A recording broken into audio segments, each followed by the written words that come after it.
मैं हूं निहाल और आप देख रहे हैं ईटीवी भारत। किशनगंज के मौसम की अगर बात की जाए तो किशनगंज में पिछले एक हफ्ते से मौसम में खासा तब्दीली देखी जा रही है। पिछले एक हफ्ते से मौसम में तब्दीली की वजह से यहां के किसानों का खासा नुकसान हो चुका है।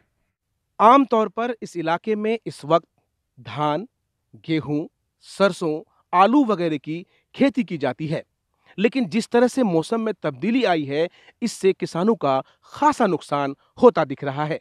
फसल नुकसान है पाला गिरने की वजह से जी।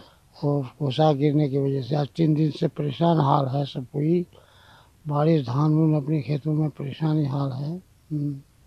इससे नुकसान आलू हुआ है, प्याज हुआ है जी। और धान भी इस बारिश से हो रहा है। जी। और उसके बाद जो और गेहूँ जो है लगाने का टाइम ही नहीं मिलता। ये बारिश होके जो है गेहूँ का खेत गीला हो गया है और बाकी जो है सब फसल है नुकसान हो रहा है।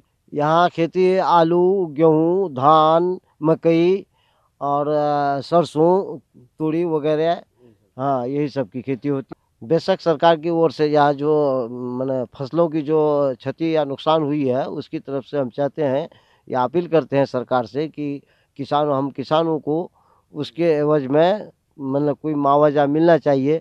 किसानों का ये मांग है कि उनके जो नुकसानात हुए हैं, सरकार इसका मुआवजा उन्हें जरूर दे।